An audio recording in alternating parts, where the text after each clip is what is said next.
What's up, my route runners? It's your truly Rock Combo, aka the Professor on the Sticks. And I'm going to bring y'all a little mini scheme out of the dime flat formation. This is something me and Two-Face came up with, I think even pre-release. We're going to put this in our ebook, but we decided to go a different direction with a different playbook, and our new playbook did not have dime flat. I've been meaning to get this out to you for the last few weeks, but I've been too lazy to actually upload the video. So, this little mini scheme, what I really like about it is we're going to show you a man play, a zone play. You have dual edge sheet, left edge sheet, right edge sheet.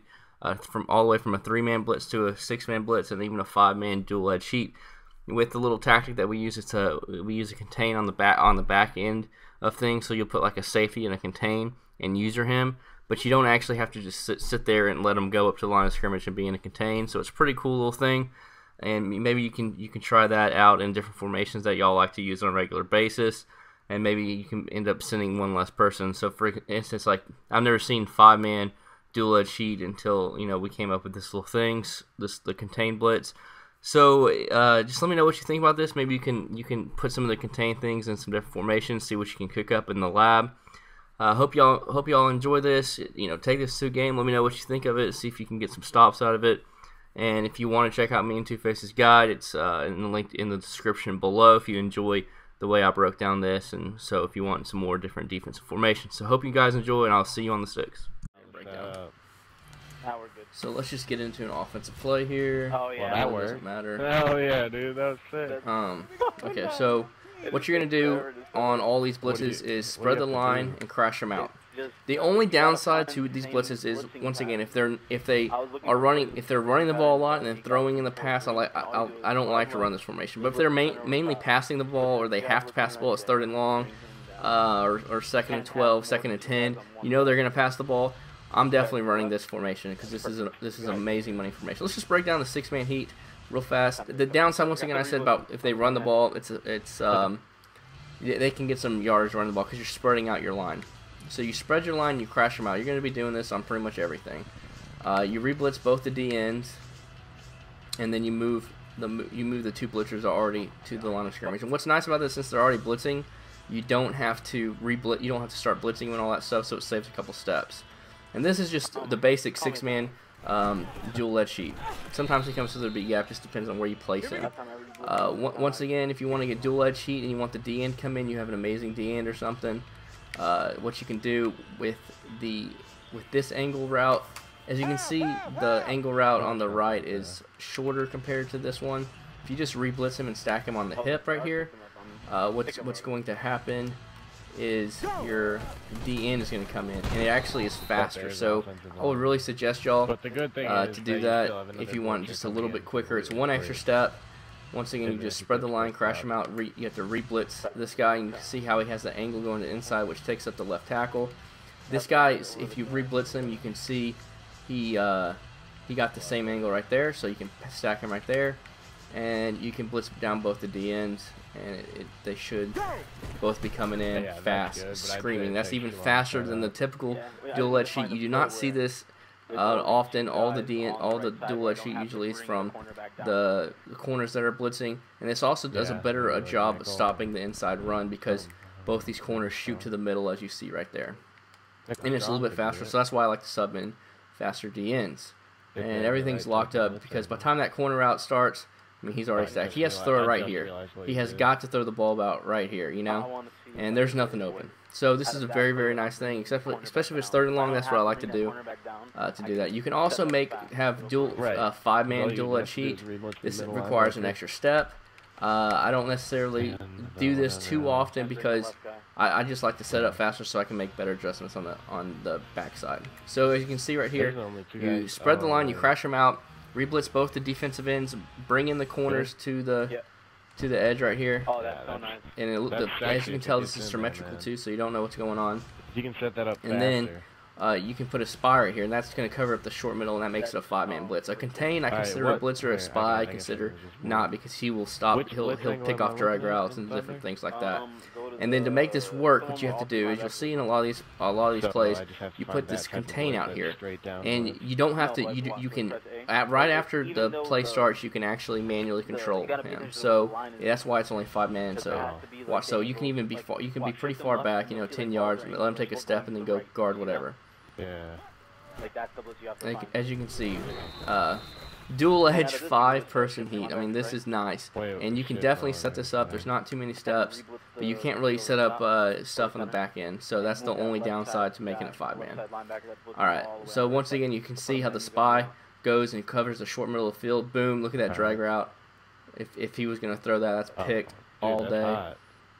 Dual edge sheet right there. And you can all you have to do is let the contain go up a step, and I actually let him go about 2 steps, and I press LT to make him stop on a dime, and then I go guard whatever. So it's just 5-man blitz.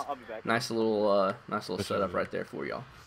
All right, guys. Now let's do the 3-man edge sheet. So what I like to do is I like to have this shorter blitzing guy over here on this left side because it comes a little faster, and it's much better. It's 100%. It comes in every single time whenever you have that guy blitzing in. All right. So then what you can do, so you're gonna spread the line, crash them out. Yeah. All right. So spread the line, crash them out. Put this guy in a contain. Let him stay out there. Reblitz that D end. Just move him a little bit farther out. I don't like to stack him right here, or the right guard will come over and get him. So it just looks a little bit more like coverage defense, which is something I really like, but it's actually not.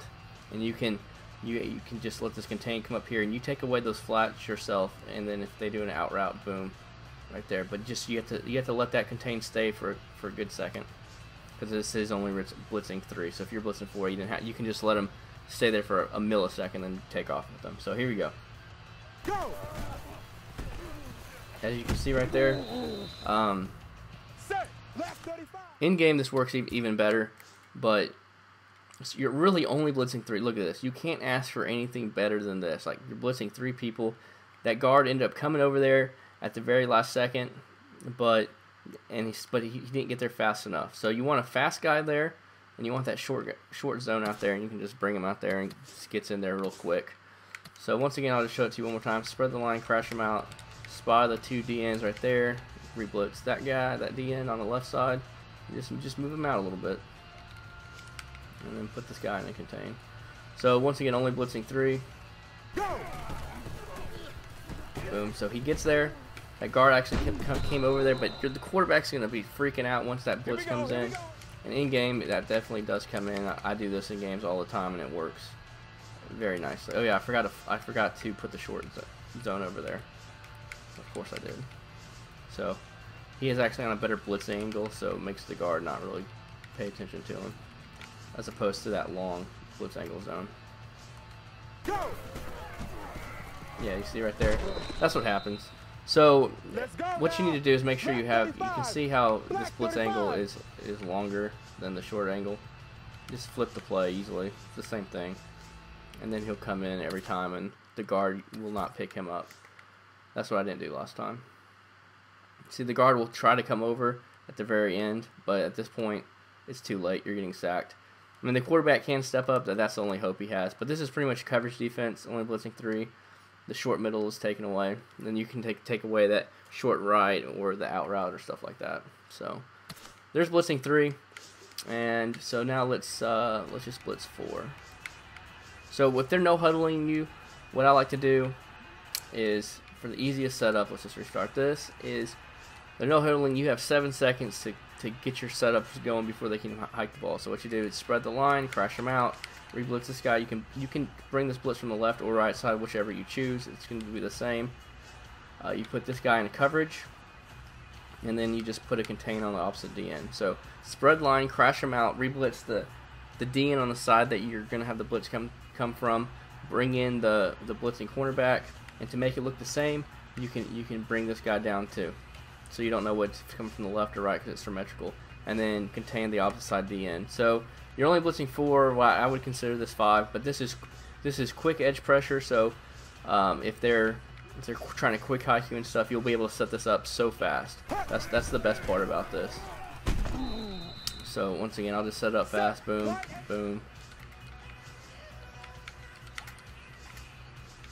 It's so that's like 3-4 seconds and it's done. All right, so that's pretty much it for that man version. That 6-man, bunch of nice different setups. You definitely want to rewatch this video and see what I'm saying. See how you have the short zone and then you have the longer zone. It's actually when you actually get to the play, it's actually the complete opposite. The long zone is actually the quicker, better angle route for your 3-man blitz. Alright, so here's zone blitz. You can flip this play as well, and you can bring it from either the left side or the right side. This is very nice because it's a zone play and it has 2 purples. Alright. White 18. Alright guys, for this DB blitz, just spread the line, crash them out. Same concepts as before. Reblitz him. You can do whatever you like with this. This guy, you can put him in spy, you can put him in yellow, put him in purple, doesn't matter. I like to put him in yellow. And then you have to put this guy in a contain. What this does is it's going to occupy that left tackle. So this is a four-man blitz right here. You're going to get edge pressure from the right side. And right here, as you can see, well, he broke a tackle. Let's just get this guy sacked. Okay. So, Here we go. let's just break down what the splits does. Boom. Look how fast that is. Only blitzing 4. So what you're doing is you have that contain on the left side, and you have to have the contain facing out, and then you can just let him take a step in, and you can hold the left trigger for a half a second, and that left tackle will stay there, and then you can go lurk whatever. Like then see how I'm covering that curl route, that corner route by myself. So that's why I like to put that D end on a yellow, and boom, there's nothing open right there. So that's really it, guys. You can bring it from either side, the left or the right side. It's very, very nice blitz. It's super fast. It's easy setup. See what I mean? How you have to have this contain on the outside of the tackle, because if you move this guy over here, he goes over the guard and stuff. So you just need the guy somewhere over here. You can be 10 yards back, so it doesn't even matter if you take a step forward. Go. See, and then boom. I'm usually trying to guard that corner route over there, because I'll run a decent amount of man. And I'll run that man play. Then once they kind of catch on to that, that's when I'll hit them up with the zone play. And so once again, just let them take a step forward. As you can see, that's the contain right there. The ball snapped up. He takes 2 steps forward. Then I hold that left trigger for a second down, and I just move to the left right here. And I'm strafed up, ready to pick off this corner route. There's nothing. And by the time he takes 1 step, you can let go of the left trigger, because by that time this left tackle is done. So this blitz is really nice. Most things you have to send 5 to get in. Edge pressure. It's very rare that you can send 4, and I consider a contain that you're not using and able to move around with, sending someone. So once again, you're also putting this D end in a yellow right here, and so it takes away. So you have 2 yellows across this middle, which is really nice. You have a purple, and then a deep blue. So you can do whatever you want. Since you know this blitz is coming in, bro, you know what I'm going to do? You can even put that deep blue in a yellow, and then you have a purple, where you're going to have 2 yellows over here, because you have time to make adjustments. So the middle of the field is going to be on lock right there. The short middle, the only void in this whole defense is at the 20-yard line, in between those 2 players, right here and right there. That's the only void that you have to worry about. And if they're hitting that up, you can just make a nice little adjustment, put a guy in a yellow or something, or man someone up. So that's how that blitz is. You can bring it from the left or right side. Just flip the play. I'll just show it to you one more time. Spread. Or hold on, I gotta flip the play. So spread the line, crash him out, bring him there, reblitz that D end, put this Irving right here in whatever. That's another reason why, guys, I've told you I like to make sure you have the D ends that are able to go into coverage, that are pretty quick and fast. Okay, so that's it. Now, if they have the running back on the right side and it's an even formation like this, I'm definitely going to be bringing the blitz from the left side, just in case they're blocking their running back. And you can't slide this blitz. You cannot slide protect any of these blitzes either. By the way, so I'm going to slide protect left and just see how this bad boy comes in. Boom! He ends up coming through the B gap right there because he slid left. Here we go. Right. Very, very nice blitz. You can't slide protect any of these blitzes. So pretty nice if I say so myself. So The quick version to set this up, if they're no huddling you and you don't want to have a contain out there, you don't have to try to use her or contain. You don't even have to use her if you're trying to set up different things. It's not a big deal if you don't. He's just on the contain. Is put the opposite guy over here in a contain. So once again, I feel like you're sitting 5 right here, but what's nice about this, you have 2 purples on the field, you got 3 deep blues, and then I like to lurk the middle of the field with the middle linebacker. Go! And so, boom, quick pressure. This is my favorite. This is my favorite formation whenever they're passing heavy. The only downside, like I told y'all, is if they're running the ball because you're spreading out your line. So to play some coverage defense, what people end up doing is they start blocking their running back, do all kinds of crazy stuff. And so at that point, what I do is I show them the same look, except I play coverage defense. So I bring them all up here, and Clemens I feel like is a better rusher than McDaniel, so I'll put McDaniel in the spy. And then what I'm going to do is user the running back, the guy who's guarding the running back, because they're going to be blocking their running back. Once they start blocking the running back, you can play some coverage defense on them. Go! And there's just nothing open right here. And then just lurking, and eventually he gets sacked. So that's going to wrap up this dime flat. It's very, very nice against any passing formation. If they're in a bunch formation, I like to blitz to the opposite side, and you can flip these plays any way you'd like. You got a nice man version, nice coverage defense, and nice zone blitz version as well, and a couple different variations depending on how your opponent is, how fast your opponent is playing. If he's no huddling and stuff, you even have 5-man dual edge heat. Once again, I usually just run the 6. I'll throw in the 5 every now and then, and if they're not like quick snapping me, because I like to make adjustments on the back end. That's the only downside about it. If you're trying to bring 5, you can't make as many adjustments. So I hope you guys enjoyed this, and let's move on to the